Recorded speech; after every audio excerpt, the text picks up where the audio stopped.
Good morning students. இன்றைக்கி நம்ம 8th ஸ்டாண்டர்டில் ஹிஸ்ட்ரியில் வந்து யூனிட் 6 பார்க்கலாம். Development of industrial in India. ஓகேவா? இதில் வந்து ஃபஸ்ட்டு லேர்னிங் ஆப்ஜெக்ட் என்ன இருக்குது அப்படின்னு பார்த்துடலாம். ஃபஸ்ட் ஒன் பார்த்தீங்க அப்படின்னு சொன்னால் acquaint with the traditional craft of India. சரியா? அடுத்தது பார்த்தீங்க அப்படின்னு என்ன அப்படின்னு சொன்னால் இந்தியாவில் பாரம்பரியமான கைவினை பொருட்கள் பற்றி நம்ம தெரிஞ்சுக்கலாம். சரியா? அடுத்தது பார்த்தீங்க அப்படின்னா என்ன சொல்கிறாங்க அப்படின்னு சொன்னால் analyse the causes for the decline of Indian industries. அதாவது என்ன சொல்கிறாங்க அப்படின்னா இந்திய தொழிலகங்களின் வீழ்ச்சிக்கான காரணங்கள். அதாவது பிரிட்டிஷ்காரங்க வந்த உடனே நாம் செஞ்சுக்கிட்டு இருந்தோம் இல்லையா ஒரு தொழில், அந்த தொழில் வந்து எப்படி வந்து இல்லாமல் போச்சு அப்படின்றத பற்றி இந்த லெசனில் பார்க்கலாம் அப்படின்னு சொல்கிறாங்க. அடுத்தது பார்த்தீங்க அப்படின்னு சொன்னால் understand the beginning of modern industries. என்ன சொல்கிறாங்க அப்படின்னா நவீன கால, அதாவது புதுசாக வந்து தொழிற்சாலைகள் வந்து எப்படி வந்து தொடங்கிச்சு அப்படின்றத பற்றி நம்ம தெரிஞ்சுக்கலாம் அப்படின்னு சொல்கிறாங்க. அடுத்தது பார்த்தீங்க அப்படின்னு சொன்னால் know the aim of 5 years plans. அதாவது 5 ஆண்டு திட்டங்கள். அதாவது ஒரு 5 வருஷத்துக்கு ஒரு தடவை ஒரு புதுசாக ஒரு திட்டத்தை கொண்டு வந்து அதை வந்து நம்மளோட நாட்டில் செயல்படுத்தினாங்க. அதை பற்றி அது எல்லாம் என்ன, அது எப்படி செயல்படுத்தினாங்க அப்படின்றத பற்றி நம்ம இந்த லெசனில் தெரிஞ்சுக்கலாம். நெக்ஸ்ட் பார்த்தீங்க அப்படின்னு சொன்னால் understand the process of industrial development in India. அதாவது இந்தியாவில் பார்த்தீங்கன்னா தொழில்துறையில் வந்து எப்படி வளர்ச்சி வந்து பல்வேறு கட்டங்களில் இருந்துச்சு அப்படின்றத பற்றி நம்ம என்ன பண்ணுறோம் தெரிஞ்சுக்கலாம் அப்படின்னு சொல்கிறாங்க. ஓகேவா? சரி, இதில் வந்து ஃபஸ்ட்டு இன்ட்ரோடக்ஷன் சொல்கிறாங்க அப்படின்னு சொன்னால் கவனிங்க. The history of Indian industry perhaps dates back to the history of humankind. India traditional economy was characterized by the blend of agriculture and handcraft. According to the Edwin Baynes, the birthplace of cotton manufacture in India where the probably flourished long before the dawn of Arthanitic history. Bernier, who visited India during the reign of Mughal Emperor Shah Jahan, marveled at the incredible quantity of manufactured goods. Next பார்த்தீங்கன்னா Travinus of French traveler admired the peacock throne carpets of silks and gold as well as many carving அப்படின்னு சொல்கிறாங்க. இதில் இன்ட்ரொடக்ஷனில் first நமக்கு என்ன சொல்கிறாங்க அப்படின்னு சொன்னால் இந்தியாவில் பார்த்தீங்க அப்படின்னா தொழில்கள் வளர்ச்சி வந்து பார்த்திங்கன்னா மனுஷன் வந்து அதாவது மனுஷன் உருவான காலத்துலேருந்தே என்ன ஆகுது அப்படின்னா கொஞ்சம் கொஞ்சமாக அவங்களோட வேலைகள் வந்து தொழில்களை வந்து உருவாக்குவதற்கான முயற்சிகளில் தான் ஈடுபட்டுக்கிட்டு வந்தாங்க இல்லையா? ஃபஸ்ட்டு என்ன பண்ணாங்க அப்படின்னா அந்த காலத்தில் ஃபுட்டுக்காக என்ன பண்ணாங்க ஒரு இடத்துலேருந்து இன்னொரு இடத்துக்கு மூவ் ஆகிட்டே இருந்தாங்க இல்லையா? அப்புறம் அந்த ஃபுட்டு வந்து என்ன பண்ணுறது உற்பத்தி பண்ணுறதுக்கு உண்டான வழிமுறைகளை செய்ய ஆரம்பித்தாங்க. அப்போ என்ன பண்ணுறாங்க, அப்போ தொடக்கத்துலேருந்து அவங்க வந்து ஒரு வேலையாக அவங்க என்ன பண்ணுறாங்க செய்ய ஆரம்பித்து செஞ்சுக்கிட்டு தான் இருக்காங்க இல்லையா? விவசாயமும் ஹேண்ட்கிராஃப்ட் வந்து ரொம்ப, அதாவது ரெண்டுமே வந்து ஒன்றோட ஒன்று மிங்கிலாகி தான் இருக்குது. இதுதான் வந்து இந்தியா வந்து பாரம்பரியத்தில் பொருளாதாரத்தில் வந்து இருந்தது வந்து அப்போ இருந்து இப்போ வரைக்கும் அப்படி தான். சரியா? எட்வர்ட் பெயின்ஸ் என்பவர் வந்து காட்டன் உற்பத்தியில் வந்து இந்தியா தான் ஃபஸ்ட்டு காட்டன் உற்பத்தியில் அதாவது காட்டன் அப்படின்றது இந்தியாவில் தான் உருவாச்சு அப்படின்னு சொல்கிறாங்க. அது வந்து உண்மையான வரலாறு அப்படின்றது வந்து அவங்க வந்து சொல்கிறாங்க. சரியா? அடுத்தது பார்த்தீங்க அப்படின்னு சொன்னால் முகுல் எம்பரர் ஷாஜகான் ஆட்சியின் போது பார்த்தீங்க அப்படின்னா இந்தியாவிற்கு வருகை தந்த பெர்னியர் அப்படின்றவங்க என்ன சொல்கிறாங்க அப்படின்னா இந்தியாவில் நம்ப முடியாத எண்ணிக்கையில் பொருட்கள் உற்பத்தி செஞ்சதை வந்து அவங்க பார்த்து வியப்படைஞ்சிருக்கிறாங்க. ஏன்னா ஹேண்ட்கிராஃப்ட் அப்படின்றது வந்து பார்த்திங்கன்னா ஏகப்பட்ட விஷயம் இருக்குது.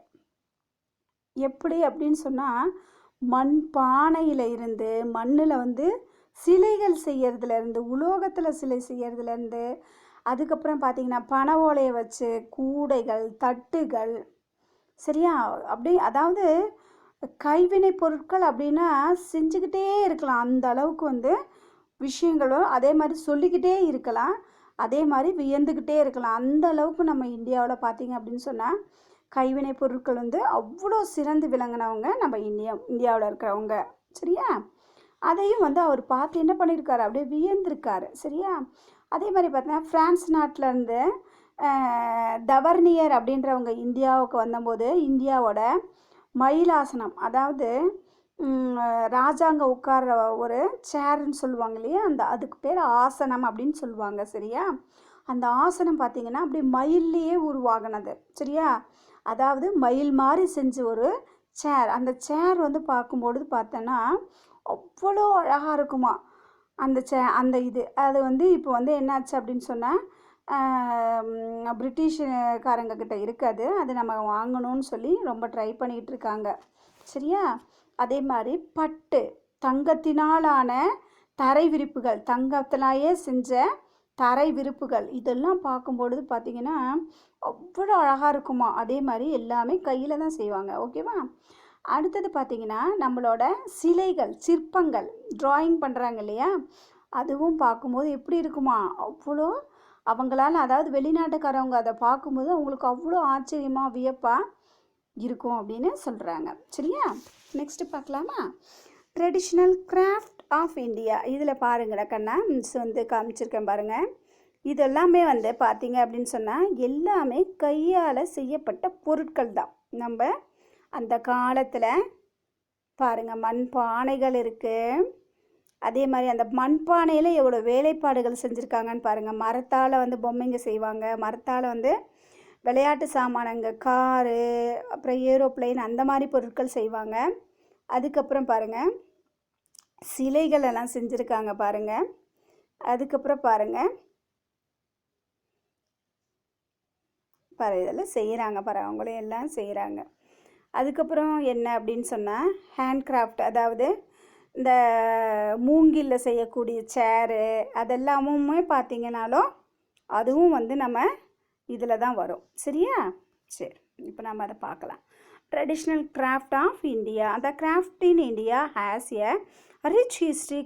Craft were an integral part in the life of the people. Before arrival of machinerized industry, the production is Indian handcraft was second largest source of employment in rural India, next to agriculture. The traditional Indian industry was known in the field of textiles, woodwork, ivory, stones cutting, leather, fragrance wood, metalwork and jewelry. The village artisans such as potters, weavers, smiths produced articles and utensils for domestic use, but some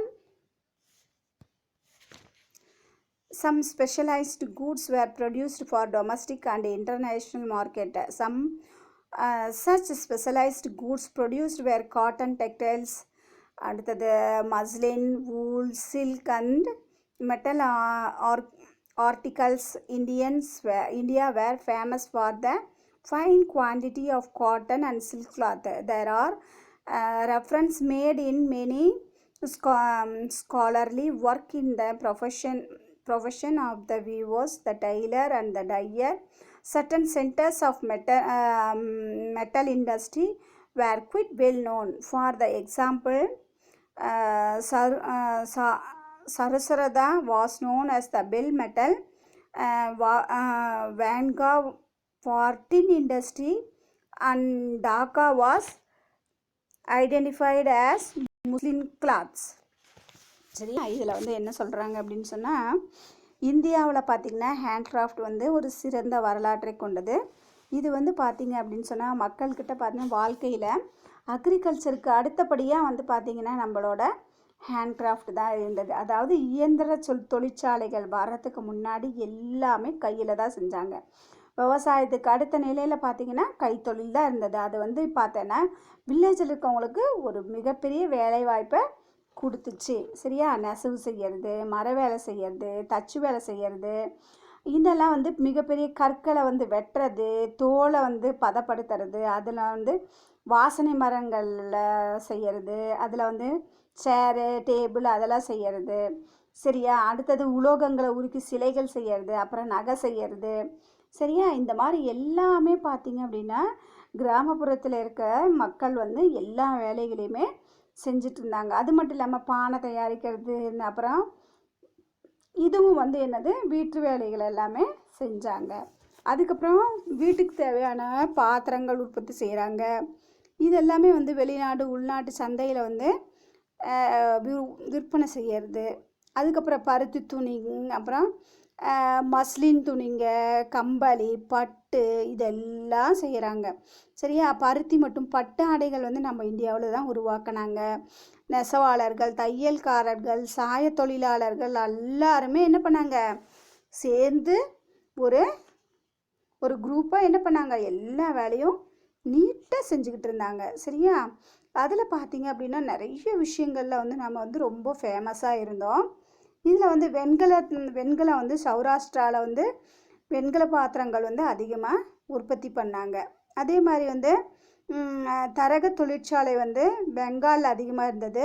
அடுத்தது மஸ்ஸின் வந்து ஆடைகள் வந்து டாக்காவில் வந்து ரொம்ப புகழ்பெற்று இருந்துச்சு. சரியா, அடுத்தது டிக்ளைன் ஆஃப் இந்தியன் இண்டஸ்ட்ரி. என்ன, இந்திய தொழிற்சங்கங்கள் இவ்வளோ தொழில் நம்ம பண்ணிகிட்டு இருந்தோம் இல்லையா, அதெல்லாம் எப்போ வந்து வீழ்ச்சி அடைய ஆரம்பிச்சிச்சு அப்படின்னு பார்க்கலாம். Loss of royal. சரி, கவனி. Loss of royal patronage. The British conquered transformed Indian economy into colonial economy. அதாவது பிரிட்டிஷ்காரங்க தான் என்ன பண்ணாங்க அப்படின்னு சொன்னால், நம்மளோட இந்தியாவில் இருக்கிற சுயசார்புள்ள பொருளாதாரத்தை வந்து காலனியோட பொருளாதாரமாக, அதாவது பிரிட்டிஷ்காரங்களோட பொருளாதாரமாக மாற்றினது இவங்க தான். சரியா, அடுத்தது பார்த்தீங்க அப்படின்னு சொன்னால், as the British conquered the India territories one after another, the national ruler, the noble and the landlords lost their power and prosperity. The demands for the fine articles to be displayed in the darbars and other ceremonial occasion disappeared. As a result, the craftsmen who were patronized by these rules lost their importance and become poor. For generating these craftsmen had been practicing their craft and they did not possess any other skills, so they had to work as the laborers in the field meet to their daily needs. The changes resulted in the increasing process of agriculture, and there was a large scale under the employment in agriculture. The substitution of commercial food crops in agriculture retained the Indian agro-based industry. The splendid period in indigenous handcrafts industry came into end as the political influence of the East India Company spread over various part of the country. என்ன பண்ணுறாங்க, பிரிட்டிஷ்காரங்க வந்து நம்மளோட தொழில்கள் அனைத்தையுமே இவங்க என்ன பண்ணுறாங்க அப்படின்னா அவங்களுக்கு சாதகமாக வந்து என்ன பண்ணுறாங்க அப்படின்னு பார்க்கலாம். சரியா, இந்தியாவில் வந்து பிரிட்டிஷ் வந்த உடனே என்னாச்சு அப்படின்னா இந்தியாவோட பொருளாதாரம் பார்த்தீங்க அப்படின்னு சொன்னால், அதாவது பிரிட்டிஷ்காரங்களோட பொருளாதாரமாக மாறுது. பிரிட்டிஷார் என்ன பண்ணாங்க அப்படின்னா இந்தியாவோட பகுதிகள் இருக்கு இல்லையா, அதை ஒன்று பின் ஒன்றால் என்ன பண்ணுறாங்க, அவங்க வந்து ஆக்குப்பை பண்ணிகிட்டே வராங்க. சரியா, இப்போ என்ன ஆகுது அப்படின்னு சொன்னால், அந்த காலத்துலேருந்து அதில் வந்து இந்தியாவில் வந்து இந்த நிலத்தோட உரிமையாளர்களாக இருந்தவங்கெல்லாம் என்ன பண்ணுறாங்க அப்படின்னு சொன்னால், அவங்க என்ன பண்ணுது, அவங்க செல்வாக்கு எல்லாம் இழந்துடுறாங்க. சரியா, அப்போ என்ன ஆகுது, அவங்களுக்கு வந்து பிரிட்டிஷோட கவர்மெண்ட்டில் அவங்களுக்கு ஒர்க் கொடுக்குறாங்க. சரியா? அப்போ என்ன ஆகுது, இவங்க இந்த நிலத்தை அவங்க என்ன பண்ணுறாங்க, விட்டுடுறாங்க. சரியா? வேலைப்பாடுகள் வந்து பொருட்களை வந்து பிற பிற சம்பிரதாயங்கள் இதெல்லாமே என்னாச்சு, அப்படியே கொஞ்சம் கொஞ்சமாக மறந்து போகிறாங்க. இதன் விளைவாக என்ன பண்ணுறாங்க அப்படின்னு சொன்னால், பூர்வீகமாக இந்த நிலத்தை வச்சுருக்கிறவங்க வந்து என்ன ஆகுறாங்க அப்படின்னா, நம்ம இப்போ ஹேண்ட் கிராஃப்ட் செய்கிறவங்கெல்லாம் அவங்களுக்கு ஹெல்ப் பண்ணுவாங்கன்னு சொன்னேன் இல்லையா, எல்லாருமே ஹெல்ப் பண்ணுவாங்கன்னு சொன்னேன் இல்லையா, அவங்க வந்து என்ன ஆகுது அப்படின்னா அவங்களுக்கு இம்பார்ட்டன்ஸ் கம்மியாயிடுது. இப்போ காட்டன் அதிகமாக விளைஞ்சாதான் நம்மளால் நெசவு பண்ண முடியும் இல்லையா? எதுவுமே வந்து விவசாயம் பண்ணாதான் அதன் மூலமாக தான் நம்ம என்ன பண்ண முடியும். இப்போ ஒரு கயிறு வந்து செய்கிறோம் அப்படின்னு சொன்னால் அது வந்து என்னது, சணல் வந்து இந்த விவசாயத்து மூலமாக உற்பத்தி பண்ணாதான் நம்ம செய்ய முடியும். இப்போ காட்டன் துணியெல்லாம் நமக்கு வேணும் அப்படின்னா நம்ம நிலத்தில் காட்டன் பயிர் செஞ்சு அப்படியும் காட்டனில் துணிங்களை நம்மளால் உற்பத்தி பண்ண முடியும். அந்த உற்பத்தியே இல்லை அப்படின்னும் பொழுது என்ன ஆகுது, நமக்கு வேலை இல்லை போங்க இல்லையா? அப்போ என்ன ஆகுது, அவங்க டெய்லி சாப்பாட்டுக்கு அவங்க என்ன பண்ணுவாங்க, மக்கள் கஷ்டப்பட ஆரம்பிக்கிறாங்க. அப்போ என்ன ஆகுது, டெய்லி வேஜஸ் கிடைக்கிற வேலைக்கு அவங்க என்ன பண்ணுறாங்க, இந்த பிரிட்டிஷ்காரங்க கிட்ட போய் வேலை செய்கிறாங்க. சரியா? அந்த மாதிரி என்ன ஆகுது அப்படின்னு சொன்னால் அவங்க அன்றாட தேவையை பூர்த்தி செஞ்சுக்கிறதுக்கு அவங்களால என்ன பண்ண முடியல, வயலுக்கு போய் தொழில் செய்ய முடியல. அப்போ என்னாச்சு அப்படின்னா அவங்க வேலையிலேருந்து தொழிலாளர்களாக என்ன பண்ணுறாங்க, இந்த கம்பெனிகளுக்கு வர ஆரம்பிக்கிறாங்க. இதனால் விவசாயத்தில் அதிகமான அழுத்தம் ஏற்படுது. மற்றும் அதற்கேற்ப வேலை இல்லாதனால அதிக விவசாய தொழில் வந்து என்ன ஆகுது அப்படின்னா வாணிக பயிர்களாக, அதாவது விவசாயம் பார்த்திங்கன்னா அவங்களுக்கு சாதகமான, அவங்களுக்கு என்ன தேவையோ அந்த அந்த அந்த இதை வந்து இவங்க என்ன பண்ணுறாங்கன்னா அக்ரிகல்ச்சர் ஃபீல்டில் விவசாயம் பண்ண ஆரம்பிக்கிறாங்க. சரியா? அந்த மாதிரி பண்ணும் பொழுது அவங்க சொல்கிறத நம்ம என்ன பண்ணுறோம், செய்கிறோம். வாணிக பயிர்கள் தான் அவங்களுக்கு, கேஷ் கிராப்ஸ் தான் அவங்களுக்கு தேவை. இது வந்து என்னாச்சு அப்படின்னா விவசாயம் அவங்க கண்ட்ரோலுக்கு போகுது. சரியா? இதனால தான் என்னாச்சு அப்படின்னு சொன்னால் கைவினை தொழில்கள் வந்து நம்ம இந்தியாவில் பிரிட்டிஷ்காரங்க வந்த உடனே என்ன ஆகுது, கொஞ்சம் கொஞ்சமாக அழிய ஆரம்பிச்சிச்சு அப்படின்னு சொல்கிறாங்க. நெக்ஸ்ட் வந்து பி வந்து பார்த்தீங்க அப்படின்னு சொன்னால்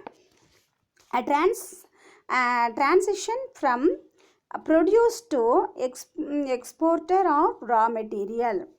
இது வந்து என்ன அப்படின்னு சொன்னால், அதாவது உற்பத்தியாளர்கள் மூலப்பொருட்கள்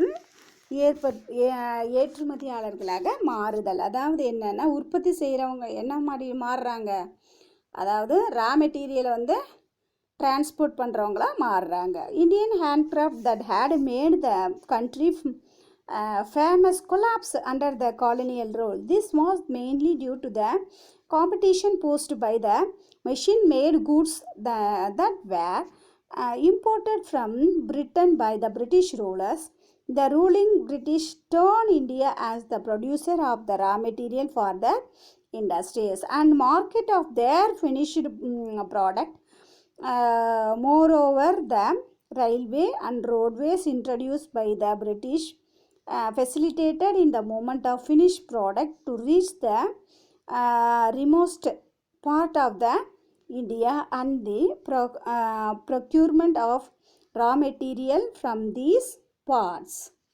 இப்போ வந்து என்ன சொல்கிறாங்க அப்படின்னு சொன்னால்,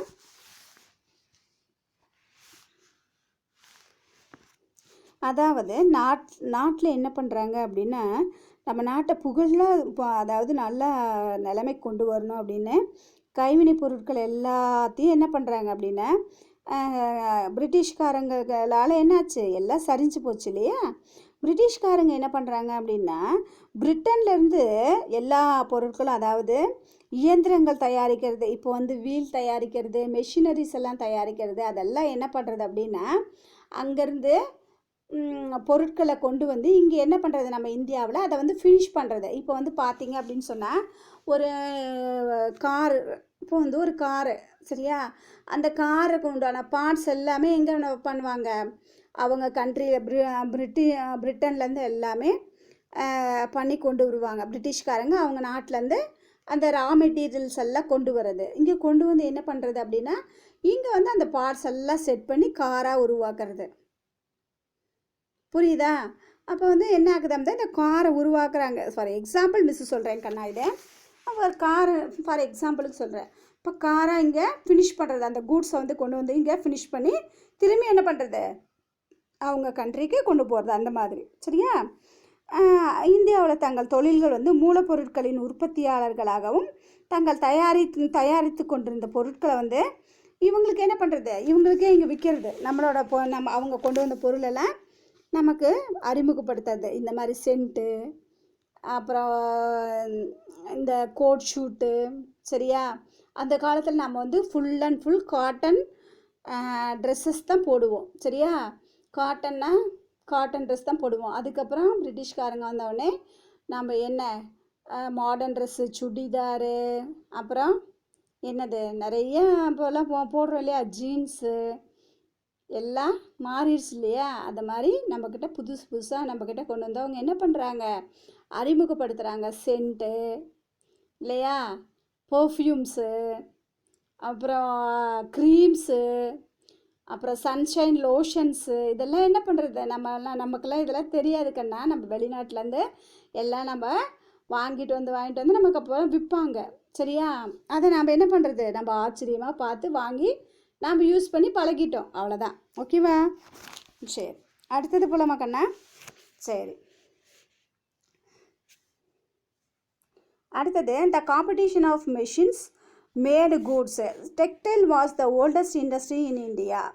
The highly specialized skills of Indian weavers and their raw productions cost gave to touch competition to the European manufacture. It led to the invention of the cottoning, flying, shuttle, spinning, jenny and steam engine. The English, which made a production of textiles on large scale, India became the market for the finished product of Britain.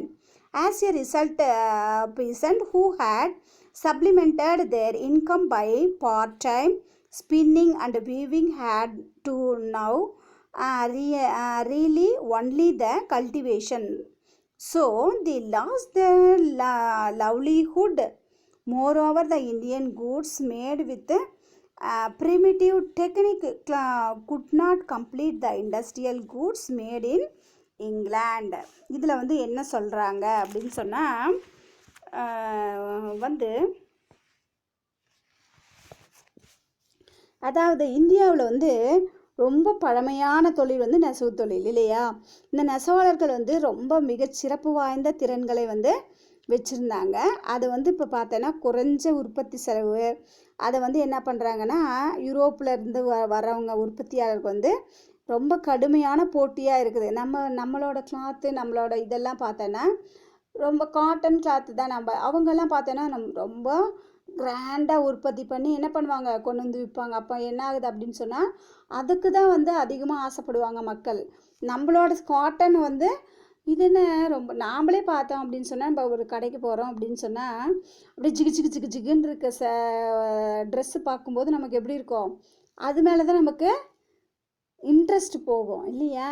இப்போ வந்து நார்மலாக ஒரு dress இருக்குது அப்படின்னா, ஒரு cotton சுடிதாரோ இல்லை cotton ஷர்ட்டோ இருக்குது அப்படின்னா நம்ம அதை லைக் பண்ணுவோமா? நிச்சயமாக இல்லை. இப்போ பார்க்கும்போது என்ன பண்ணுவோம், அம்மா அந்த அந்த அந்த அந்த ட்ரெஸ்ஸு வாங்கலாமா, அந்த கோட்டு வாங்கலாமா, அப்படி தான் நம்ம என்ன சொல்லுவோம், நம்ம அம்மாக்கிட்ட இல்லையா. அந்த மாதிரி தான் அப்போ வந்து என்ன ஆகுது அப்படின்னு சொல்லும்போது, போட்டி அதிகமாகும் பொழுது என்ன ஆகுதுன்னா, மக்கள் வந்து அது வந்து அட்ராக்டிவாக இருக்கிறத தான் வந்து என்ன பண்ணுவாங்க, விரும்புவாங்க. அப்போ என்ன ஆகுது அப்படின்னு சொன்னால், நம்மளோட காட்டன், நம்மளோட கைவினை பொருட்களோட மவுஸ் வந்து என்ன ஆகுது, அந்த இடத்துல குறைஞ்சிக்கிட்டே வருது. சரியா? போட்டி அதிகமாக என்னாச்சு அப்படின்னா, நம்மளோட விற்பனை வந்து என்ன ஆகுது, கம்மியாகுது. இது வந்து பார்த்தீங்க அப்படின்னா, இங்கிலாந்தில் வந்து காட்டன் ஜீன்ஸு, அப்புறம் பறக்கும் நாடா, ஜென்னி, நீராவி என்ஜின் இதெல்லாம் கண்டுபிடிச்ச உடனே என்னாச்சு, அது வந்து நெசவு தொழில் உற்பத்தியை பெரிய அளவு அவங்களுக்கு சீக்கிரமாக உற்பத்தி பண்ணுறாங்க. நாம் வந்து என்ன கையில் தான் நம்ம எல்லாம் செய்யணும் இல்லையா. அப்போது நாம் வந்து ஒரு சாரீ நம்ம வந்து உற்பத்தி பண்ணணும் அப்படின்னா நமக்கு ஒரு 5 days 6 days ஆகும். அவங்க அந்த 6 டேஸில் அவங்க என்ன பண்ணுவாங்க, ஒரு 60 sarees அவங்க வந்து மெஷினில் உற்பத்தி பண்ணிடுவாங்க இல்லையா. அப்போ வந்து என்ன ஆகுது அப்படின்னா நம்மளோட ப்ரொடக்ஷன் வந்து என்ன ஆகுது, கம்மியாகுது. அங்கே வந்து என்ன ஆகுது, அதிகரிக்குது. புரியுதா. அதனால நம்ம என்ன ஆகுதுன்னா நம்மளோட பிஸ்னஸ் வந்து என்ன பண்ணுது, அடி வாங்குது. சரியா. அந்த காரணங்களுக்காக என்ன பார்த்தேன் அப்படின்னு சொன்னால், எதுக்கு எடுத்தாலும் அந்த வருமானத்தை வந்து அதிகமாக நமக்கு வர ஆரம்பிக்காதனால விவசாயிகள் என்ன பண்ணுறாங்க அப்படின்னா மற்றவங்களை நம்ப ஆரம்பிக்கிறாங்க. சரியா. அவங்க வாழ்வாதாரத்தை வந்து என்ன பண்ணுறாங்க, இழக்கிறாங்க. இதனால் என்னாச்சு அப்படின்னா பழைய தொழில்களெல்லாம் சீக்கிரமாக காசு சம்பாதிக்கிறோம், சீக்கிரமாக நம்ம வேலை முடியுது அப்படின்னும் போது மெஷின்ஸ் இருக்கும் பொழுது அவங்களுக்கு என்ன இது தோணுது, மெஷின்ஸ்னால் சீக்கிரம் வேலை நடக்கும், அப்போ நம்ம அங்கே போனோம்னா நம்ம ஈஸியாக நம்ம வேலை பண்ணலாம் அப்படின்னு அவங்களுக்கு தோணும் இல்லையா. நாமளும் அப்படி தானே. இப்போ வந்து அந்த காலத்தில் வந்து நெல் குத்தி அரிசி எடுத்து அப்புறம் சாப்பாடு செய்வாங்க. இப்போ மெஷின் வச்சு எல்லாமே நமக்கு என்னது, பாலிஷ் பண்ண அரிசி கிடைக்குது. நாம் என்ன பண்ணுவோம், அரிசி எடுத்து குக்கரில் வச்சு தண்ணி ஊற்றி விசில் வந்துச்சுன்னா சாப்பாடு ரெடி ஆகிடுச்சு இல்லையா. இதை தான் நம்ம லைக் பண்ணுவோம். இல்லை நாங்கள் அந்த காலத்தில் தான் நாங்கள் வந்து அரிசி வச்சு தண்ணி ஊற்றி அது கொதித்து வெந்து அந்த மாதிரி நம்ம இப்போ இருக்க முடியுமா. இப்போ வந்து எப்படி நம்மளாம் இப்போ மாடர்ன் லைஃப் வாழ்கிறோம், லக்ஸுரி லைஃப் வாழ்கிறோம் இல்லையா. அதை வந்து அவங்க வந்து பார்க்கும் பொழுது அவங்க என்ன பண்ணுறாங்க, ஆட்டோமேட்டிக்காக அதுக்கு அடாப்ட் ஆகுறாங்க. ஓகேவா. அதனால் என்ன ஆகுது அப்படின்னா நம்மளோட பழைய விஷயங்கள் எல்லாமே என்ன ஆகுது, அப்படியே கொஞ்சம் கொஞ்சமாக மறைய ஆரம்பிக்குது. சரியா. அது மட்டும் இல்லாமல் அவங்களோட மெஷின்ஸுக்கிட்ட நம்மளோட கை வேலை வந்து என்ன ஆகலை, வேலை செய்யலை. சரியா. போட்டி போட முடியலை. சரியா. அடுத்தது நெக்ஸ்ட் பார்க்கலாம். நெக்ஸ்ட் வந்து என்ன அப்படின்னா the trading policy of British. All the policies implemented by the British government in India had a deep impact on Indian integracious industries. Free trade policy followed by the East Indian Company compelled the Indian trades to sell their goods below the market price. This forced many craftsmen by abandon their ancestral handcraft talent. East India Company aim was to buy the maximum quantity of Indian manufactured goods and the cheapest price and sell them the other European countries for a huge profit. This affected the traditional Indian industry. The British followed the policy of protective traffic was such much against the trading interest of India. Heavy duties were changed in Indian goods in Britain, but at the same time the English goods enter India were charged only nominal duties. இது வந்து என்ன சொல்கிறாங்கன்னா இவங்க வந்து பிரிட்டிஷ்காரங்க வந்து என்ன பண்ணுறாங்க அப்படின்னு சொன்னால் வர்த்தக கொள்கை, அதாவது என்ன பண்ணுறாங்க அப்படின்னா பிரிட்டிஷ்காரங்க அவங்க அரசாங்கத்தில் வந்து என்ன பண்ணுறாங்க அப்படின்னா உள்நாட்டில் இருக்க பொருட்களை வந்து நம்ம இந்தியாவிலேருந்து என்ன பண்ணுறது அப்படின்னா கம்மி விலைக்கு நம்மக்கிட்டேருந்து வாங்குறது. சரியா. அதை வந்து இது கம்மி விலையில் நம்மளை வந்து விற்க சொல்கிறது, அவங்க நம்மளை கட்டாயப்படுத்துறது, கம்மி விலைக்கு கொடுங்கன்னு சொல்கிறது. அப்புறம் என்ன பண்ணுறதுன்னா அந்த பொருட்களை வாங்கி இவங்க என்ன பண்ணுவாங்க, வேறு கண்ட்ரியில் போய் அதிகப்படியான காசுக்கு விற்கிறது. சரியா. அதாவது இந்தியாவிலேருந்து ரொம்ப கம்மியான விலைக்கு இப்போ வந்து ஒரு 10 ரூபாய்க்கு வாங்குறாங்க நம்மக்கிட்டேருந்து பொருள் அப்படின்னா ஃபாரினில் கொண்டு போய் அவங்க என்ன பண்ணுறது 1000 rupees 500 rupees அப்படின்னு விற்கிறது. அந்த மாதிரி விற்கிறதுனால என்ன ஆகுது அப்படின்னு சொன்னால் நம்மளுக்கு ரொம்ப லாஸ் ஆகுது. ஏன்னா நம்ம வந்து 50 ரூபா போட்டு நம்ம வந்து நம்ம அதுக்கு உண்டான செலவெல்லாம் சேர்த்து 50 ரூபா வரும். ஆனால் இவங்க வந்து நம்மக்கிட்ட என்ன வாங்குவாங்க, ரொம்ப கம்மி விலையில் 10 ரூபாய் 20 ரூபாய்க்கு வாங்குவாங்க. அப்போ நமக்கு என்ன ஆகுது அப்படின்னா நம்ம போட்ட ப்ராஃபிட்டை விட கம்மியாக நம்ம வந்து என்ன பண்ணுறோம், சேல்ஸ் பண்ணுறோம். சரியா. ஏன் அப்படின்னா அவங்க நம்மளை அப்படி கட்டாயப்படுத்துவாங்க, கம்மி விலைக்கு கொடுங்கன்ட்டு ரொம்ப ஃபோர்ஸ் பண்ணி கட்டாயப்படுத்துவாங்க. அப்போ நம்ம வேறு வழி இல்லாமல் நம்ம என்ன பண்ணுறோம் அப்படின்னா அந்த வேலையவே விட்டுருவோம். ஐயோ நமக்கு லாபமும் இல்லை ஒன்றும் இல்லை, நம்ம ரொம்ப கஷ்டப்படணும், கடன் வாங்கணும். சரியா. அந்த மாதிரி ஏகப்பட்ட டார்ச்சர் வரும்போது நம்ம என்ன பண்ணுவோம் அப்படின்னு சொன்னால் அப்பா இந்த வேலையை விட்டுட்டு நம்ம வேறு ஏதோ ஒரு வேலைக்கு பண்ணால நமக்கு ஏதோ ஒரு சம்பளம் வரும், அதை வச்சு நம்ம பொழப்பு ஓட்டிக்கலான்ட்டு என்ன பண்ணுவாங்க, அந்த வேலையெல்லாம் விட்டுடுறாங்க. ஓகேவாடா? அடுத்தது பார்த்தீங்க அப்படின்னா டீஇண்டஸ்ட்ரியலைசேஷன். சரியா? During the first half of 19th century, Western countries were experiencing industrialization and suffered a period of industrial decline.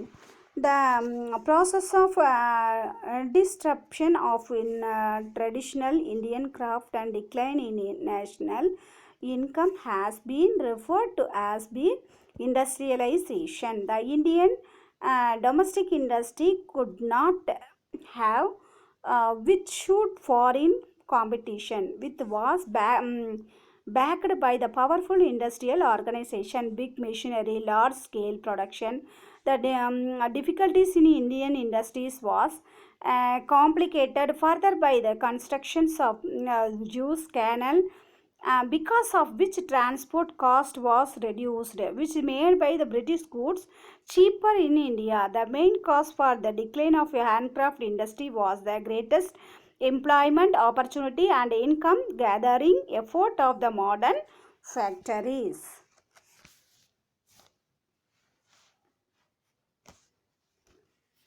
சரியா? இது என்ன அப்படின்னு சொன்னால், தொழில் என்ன ஆகுது, கொஞ்சம் கொஞ்சமாக அழிஞ்சு போகுது. எப்படி அப்படின்னு இதில் சொல்கிறாங்க பாருங்கள். 19th centuryயில் பாதியில் பார்த்தீங்க அப்படின்னு சொன்னால் எல்லாமே மெஷினை கொண்டு வந்து மெஷினரிஸாக மாற்றுறாங்க. அந்த மாதிரி மாற்றும் வேலையில் என்ன ஆகுது அப்படின்னா நம்மளோட தொழில், இந்தியாவோட தொழில்துறை வீழ்ச்சி அடையுது. சரியா? இது பார்க்கும்பொழுது பார்த்தீங்க அப்படின்னு சொன்னால் கைவினை தொழில், அதாவது ஹேண்ட்கிராஃப்ட் எல்லாமே நிறைய டிஸ்டர்ப் பண்ணுது இந்த இந்த இந்த மெஷினரிஸ் வந்ததுனால. இதில் வருமானம் இல்லாமல் என்ன ஆகுது அப்படின்னா மக்கள் ரொம்ப கஷ்டப்படுறாங்க, தொழில் அழியுது. இந்த சக்தி வாய்ந்த தொழிற்சாலைகள் பார்த்திங்கன்னா பெரிய பெரிய மெஷின்ஸு, பெரிய பெரிய உற்பத்தி, நிறைய உற்பத்தி, இதெல்லாம் பார்க்கும்பொழுது வெளிநாட்டிலேருந்து கொண்டு வந்து ஒன்று தொழிற்சாலைகளை கொண்டு வந்து இந்தியாவில் வச்சு என்ன பண்ணுறாங்க, நம்ம மனசை அவங்க மாற்றி நம்மளையெல்லாம் என்ன பண்ணுறாங்க, அந்த அவங்களோட ஃபேக்ட்ரியில் நம்ம வேலை செய்யணும், அதுதான் அவங்களோட மெயின். சரியா? அதுக்கப்புறம் என்னாச்சு அப்படின்னு சொன்னால் இந்த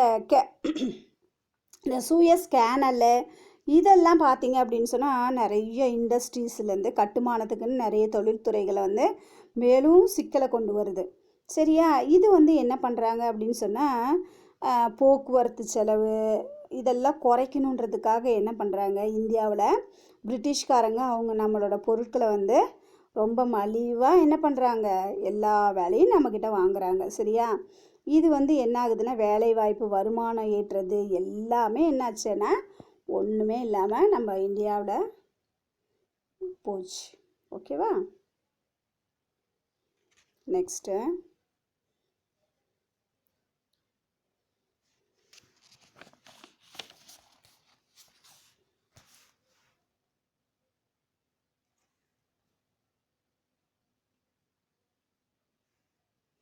இது பாருங்க கண்ணா, இது என்ன அப்படின்னு பார்த்தீங்கன்னா இதுதான் அங்கே இருக்க நம்ம பிரிட்டிஷ்காரங்களோட மெஷின். சரியா?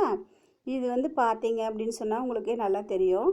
இது பார்த்தீங்கன்னா பெரிய பெரிய மெஷின்ஸ் பாருங்கள், அதன் மூலமாக அவங்க தைக்கிறது, இது எல்லா வேலையுமே அவங்க என்ன பண்ணுறாங்க, ஈஸியாக வேலை முடிப்பாங்க. சரியா? அதுக்கப்புறம் இது நம்மளோட கைவினை பொருட்கள், நாம் கையால் செய்யக்கூடிய பொருட்கள், இதெல்லாம் நம்ம கையால் செஞ்சு நம்ம என்ன பண்ணிகிட்ருக்கோம், சேல்ஸ் பண்ணுறோம் இல்லையா? இதுக்கெல்லாம் நிறையா கஷ்டப்படுவோம் பாரு. அதாவது இதுதான் காட்டன்லாம் அந்த காலத்தில் துணி நெய்யறதுக்கு இப்படி தான் போட்டிருப்பாங்க. சரியா? இது ஒருத்தரால் செய்ய முடியாது. இது நூலு கடை சுற்றுறதுக்கு ஒரு ஆள் வேணும், அதை இது பண்ணுறதுக்கு ஒரு ஆள் வேணும் பாரு. இத்தனை பேர் சேர்ந்து தான் ஒரு சாரியை, ஒரு காட்டன் துண்டு செய்யணும்னா கூட இவ்வளோ பேர், இவ்வளோ வேலைகள் இருக்குது. இதெல்லாம் விட்டுட்டு என்ன பண்ண முடியும் நம்மளால் என்ன பண்ண முடியாது, நம்மளால் அந்த ரொம்ப காசு கொடுத்து நம்மளால். சரியா? அடுத்தது பார்த்தீங்கன்னா இந்த பிக்சர் பார்த்தீங்க அப்படின்னு சொன்னால் இந்தியாவிலேருந்து பார்த்தீங்க அப்படின்னா இந்த வழியாக தான் அவங்க பாரு லண்டனுக்கு கொண்டு போகிறதுக்கு அவங்க என்ன பண்ணுறாங்க, ஒன்றா ஆஃப்ரிக்காவை சுற்றி போகணும், அப்படி இல்லைன்னா என்ன பண்ணணும், இந்த ரெட் சி வழியாக இந்த சூயஸ் கேனல் வழியாக இப்படி வந்து குறுக்க போகணும். சரியா? இதுக்கெல்லாம் நிறைய எக்ஸ்பென்ஸ் ஆகுதுன்றதுனால இவங்க என்ன பண்ணுறாங்க அப்படின்னா எல்லா விஷயங்களையும் நம்ம கண்ட்ரியில் பண்ணி அவங்க என்ன பண்ணுறாங்க, ஃபினிஷ்டு கூட்ஸாக அவங்க அங்கே கொண்டு போகிறாங்க. சரியா கண்ணா? இது வரைக்கும் உங்களுக்கு புரியுதா? சரி, அடுத்தது பிகினிங் த மாடர்ன் இண்டஸ்ட்ரீஸ் வந்து பார்த்திங்கன்னா நம்ம நெக்ஸ்ட் கிளாஸில் பார்க்கலாம். சரியாம்மா? சரி, இது வரைக்கும் உங்களுக்கு புரிஞ்சிருக்கும்னு நினைக்கிறேன். கண்டிப்பாக புரிஞ்சிருக்கும். ஒரு தடவைக்கு 2 தடவை பாருங்கள், உங்களுக்கு க்ளீனாக புரியும். அதுக்கப்புறம் நெக்ஸ்ட் கிளாஸில் நம்ம மீதியை வந்து ஃபினிஷ் பண்ணிடுறேன். ஓகேவா? கண்டிப்பாக நீங்கள் வந்து கமெண்ட் செக்ஷனில் கமெண்ட் பண்ணுங்கள். அதே மாதிரி உங்கள் ஃப்ரெண்ட்ஸுக்கு இது ஷேர் பண்ணுங்கள். இதே மாதிரி வீடியோஸ்க்கு என்னோடய சேனலை மறக்காமல் சப்ஸ்கிரைப் பண்ணுங்கள். தேங்க்யூ.